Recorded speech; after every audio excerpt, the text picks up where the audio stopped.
Olá, seja bem-vindo ao meu canal. Meu nome é Luciano e hoje eu gostaria de falar um pouco a respeito de artes marciais e hoje eu vou utilizar um recurso muito clássico. Vou utilizar aqui um tabuleiro de xadrez, né? Poxa, Luciano, como assim você vai abordar arte marcial com um tabuleiro de xadrez? Calma, que eu vou explicar. Para quem não conhece, o tabuleiro de xadrez ele foi empregado no passado para estudar as táticas e as movimentações das tropas em campo de batalha pelos generais, né?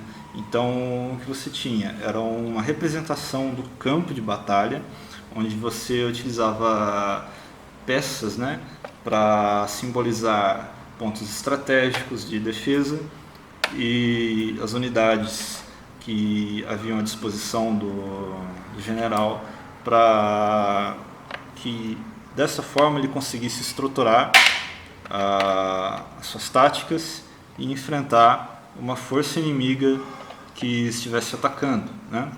Então, dessa forma, o general estudava o posicionamento das tropas em campo e como ele iria defender o seu ponto estratégico contra uma força inimiga. Agora vamos falar um pouco a respeito de algumas ideias que eu tenho a respeito das divisões das artes marciais, né?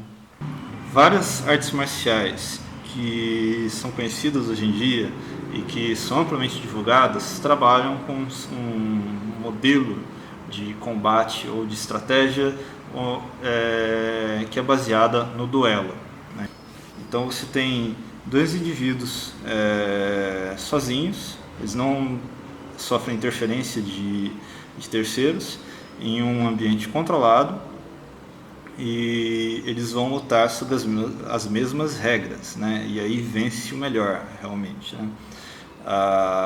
E isso é extremamente necessário para que exista uma luta justa, né? Você tem dois indivíduos com as mesmas capacidades, lutando com as mesmas regras.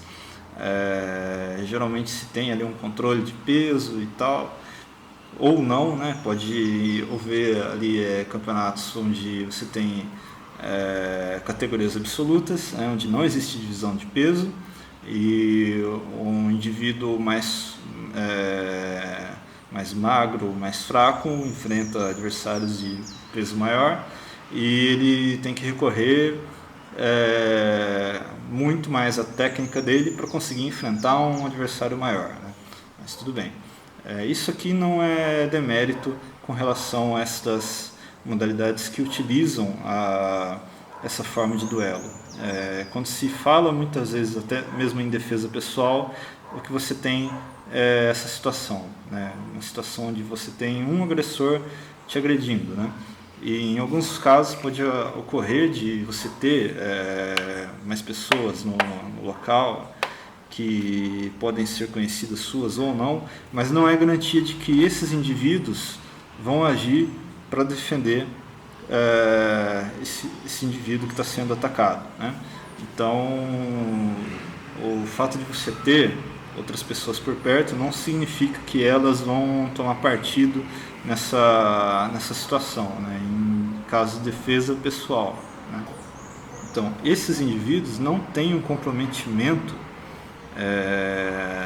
no caso aqui de defesa desse indivíduo, né? Pode ocorrer, né, no dia a dia, uma pessoa ser agredida na rua, existem outras pessoas na área e muitas vezes essas pessoas elas não tomam iniciativa de proteger esta pessoa, né? Como por exemplo você tem brigas de casal, né? Onde um casal se agride e as pessoas em volta evitam de se intrometer no que está ocorrendo ali, né? Em algumas artes marciais, às vezes se fala a respeito de técnicas onde um indivíduo tem que se defender contra um grupo maior, né? Bom, geralmente a ideia que o pessoal tem a respeito disso é isso aqui, né? Um cara está sozinho ali, tem um monte de agressores em volta dele e o cara está na desvantagem total, né? Então, essa situação ela pode ocorrer, como por exemplo em arrastões, ou então a atividade de alguns bandidos que se utilizam da vantagem numérica, ou até mesmo linchamento, né? Bom, Então, aqui no caso, a prioridade desse indivíduo é se afastar. Ele está em desvantagem numérica.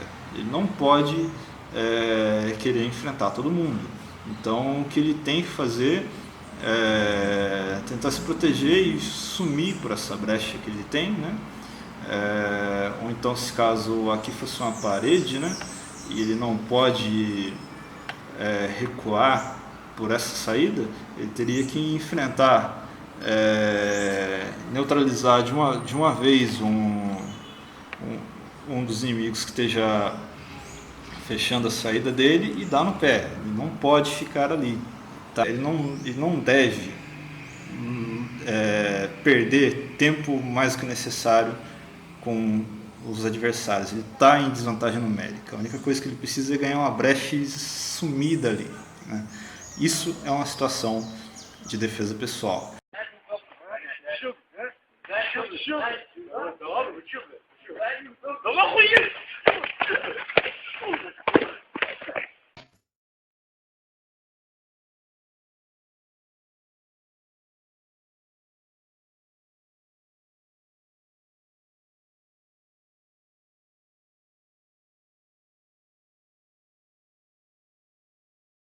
Mas quando se fala de um indivíduo enfrentar um grupo maior, o que se tem seria um indivíduo com uma arma mais especializada, como por exemplo, digamos que esse grupo ele esteja desarmado, né? Ele está se valendo da vantagem numérica para enfrentar ou agredir um indivíduo sozinho. E esse indivíduo, como resposta, ele saca uma arma de fogo, por exemplo, ele consegue dispersar este grupo com uma certa facilidade, né? Se caso ninguém aqui tiver arma, esse cara que sacar uma arma e começar a disparar, né, esse grupo aqui ele vai se dispersar, né? Isso pode ser visto em várias situações de defesa pessoal aí, onde o indivíduo consegue sacar a arma e disparar para se defender, né? Às vezes até mesmo esse pessoal estando armado, às vezes um deles está armado, um ou dois, mas assim que esse cara começa a disparar contra esse pessoal, é comum que um ou outro comece a correr e aí um outro que até poderia estar um pouco mais corajoso, ele começa a se ver desamparado, porque os outros estão começando a correr, e ele acaba tendo que dar no pé também, né? Isso acontece em vários vídeos. Vou ver se eu encontro algum aí para colocar um trecho aí para vocês verem.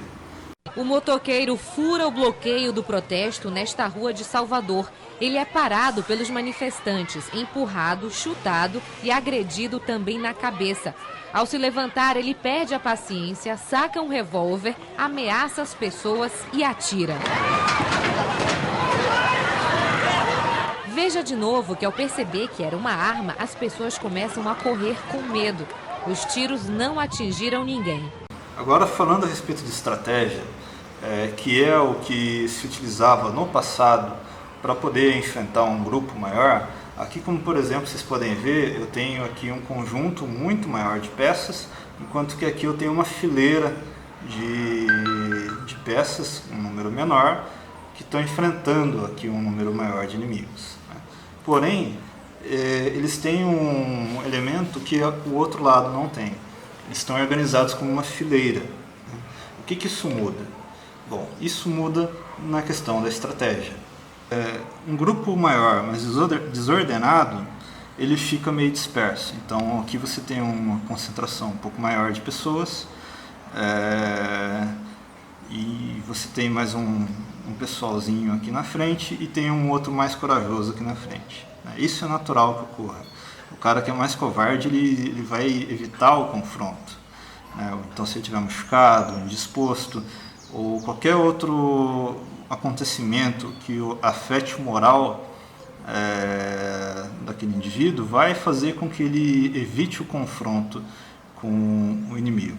Enquanto que aquele cara que tem mais coragem, tem mais ímpeto, se ele não tomar cuidado, ele pode vir a ficar sozinho enfrentando um grupo maior de inimigos. E aqui é que acontece realmente aquilo que faz a estratégia funcionar como ela deve funcionar. O que ocorre? Esse indivíduo, quando ele tenta atacar esse outro aqui, ele está muito próximo de uma linha de soldados. Então você tem aqui um guerreiro e um outro do lado, outro aqui do lado. Então quando ele ataca, esse cara aqui só precisa se defender, enquanto que esse cara aqui ataca, né, ou pode matar ou até mesmo aprisionar esse indivíduo, né? Então esse indivíduo aqui, ele não está enfrentando apenas quem está na frente dele, ele está enfrentando também os indivíduos ao lado dele, só que é difícil ele conseguir lidar e atacar 3 ao mesmo tempo. Então enquanto ele se concentra para atacar este aqui ou este aqui, esse outro toma atitude e pega ele, que é o que acontece no xadrez realmente, né? No xadrez o peão ele mata na diagonal, ele ataca na diagonal, que basicamente seria o que ocorreria numa situação de estratégia, né? Como por exemplo, você tem os batalhões de polícia, o batalhão de choque, por exemplo, eles formam uma linha e qualquer indivíduo que se aproxime da linha, ele tem que enfrentar um soldado que está bem protegido com escudo, e tem os soldados em volta, né, próximos, que tem um cacetete que consegue buscar e acertar aquele indivíduo. E assim a linha consegue derrotar 1 a 1 cada um dos soldados inimigos que se aproximam, né? E assim a linha consegue enfrentar um número maior de indivíduos, porém indivíduos desordenados. E a linha, quando ela avança, um soldado ele não pode avançar sozinho. Se ele avança sozinho aqui para o meio, ele está perdido, né? Ele tem que avançar junto com a linha, né? A ordem unida. Quando a linha avança, ela tem que avançar junto. Quando ela recua, todo mundo tem que recuar junto ao mesmo tempo. Então é isto, essa movimentação em conjunto que dá à linha a sua função estratégica. Um indivíduo que chega, se aproxime da linha, ele não vai enfrentar um guerreiro sozinho. Ele está enfrentando o guerreiro à frente dele e os dois do lado. Isso se não houverem armas longas envolvidas, né? Dependendo do tamanho da arma, ele enfrenta até 5 inimigos, né? Dependendo do raio de ação dessa arma, né? Isso aqui se tratando de conflitos onde não existem armas de fogo envolvidas, ou você não tem artilharia, né? A linha ela serve para atuar nessas revoltas civis, onde você tem um grupo grande de pessoas com um ímpeto um pouco mais violento, querendo quebrar as coisas. Você tem uma linha para impedir que esse grupo avance, né? E qualquer indivíduo que toma a iniciativa de avançar primeiro é devidamente eliminado ou preso, enfim. Porém a linha ela também tem os seus problemas. Então, por exemplo, digamos aqui, por exemplo, que uma parte da linha avançou e a outra não seguiu, né? Isso formou ali uma brecha. Digamos que esse cara aqui tenha conseguido pular aqui para trás. Perfeito. Então o que acontece? Suponhamos a linha ela volte a se reorganizar como linha aqui. Ela tem uma multidão de gente, de inimigos aqui na frente, e tem um cara sozinho ali atrás. E esse cara ele tem uma liberdade de movimentação. Aqui atrás ele pode atacar a linha pelas costas, e a linha não pode virar para lidar com esse cara, porque ela tem uma multidão aqui na frente, né? Então a linha não pode de maneira nenhuma permitir que o indivíduo chegue até aqui. Por isso que existem nas ações do batalhão de choque, das polícias militares, você tem os soldados com os escudos, cacetetes, e geralmente nas pontas você tem soldados armados com escopetas, com espingardas, com bala de borracha, para evitar que grupos consigam dar a volta por trás da linha e atacar ela pelas costas, né? Então você não consegue dar a volta pela linha, você tem que enfrentar ela de frente, mas enquanto ela estiver íntegra, dificilmente um indivíduo vai conseguir passar pela linha sozinho, sem ter o apoio massivo de um grupo maior, né? Então assim que esse grupo maior começa a se aproximar, a linha costuma recuar, né, de forma que aconteça essa disparidade, né, em que um indivíduo que corre mais ou ele tem um ímpeto mais agressivo, ele toma a iniciativa de ir lá enfrentar sozinho e acaba tomando um pau, e isso acaba afetando o moral do pessoal que está aqui atrás, né? Se o cara aqui atrás já não está com muita coragem de avançar para enfrentar lá na frente, na hora que ele vê esse cara aqui apanhando, daí que ele fica com mais vontade de voltar para casa, né? E aqui o que prevalece é a estratégia, né? Um soldado, um indivíduo que está ali, faz parte de um grupo, faz parte de uma linha, ele tem que agir de acordo com o grupo onde ele está situado, né? Ele não pode utilizar táticas que não condizem com a realidade onde ele está inserido, né? Então aqui você tem um grupo aqui de indivíduos e todos eles utilizam a mesma tática, o mesmo modo de ação. Então, digamos, está todo mundo ali com escudo, todo mundo ali com um cacetete, ou como acontecia nas legiões romanas, um escudo largo e uma espada curta.